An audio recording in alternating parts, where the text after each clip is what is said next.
میرے نبی پاک صلی اللہ علیہ وسلم نے گھر ٹوٹنے سے بچانے کا نسخہ پہلے یہ بتایا، اور میں خالی دولت دیکھ کے شادی نہ کرنا، دولت متکبر بنا دے گی، اور خالی حسن دیکھ کے شادی نہ کرنا، حسن آدمی کو سرکش بنا دیتا ہے۔ حضور کیا دیکھے؟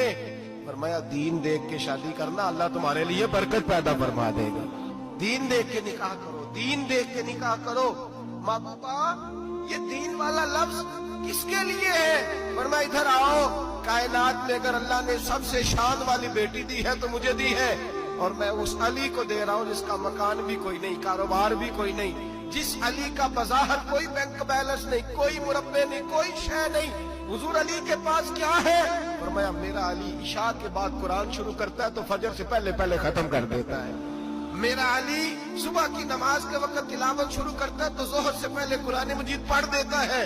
فرمایا رزق کھاتا ہے، تھوڑا کھاتا ہے پر حلال کا کھاتا ہے۔ فرمایا پاکیزہ روٹی کھاتا ہے، اور جب میدان میں نکلتا ہے تو برادری کے لیے نہیں نکلتا، جب تلوار لے کے نکلتا ہے تو یہ مکے کے لیے نہیں لڑتا، یہ تلوار لے کے نکلتا ہے تو قومیت کے لیے نہیں لڑتا۔ بابو کس لیے لڑتا ہے؟ فرمایا یا خدا کے لیے لڑتا ہے یا محمد مصطفیٰ کے لیے لڑتا ہے۔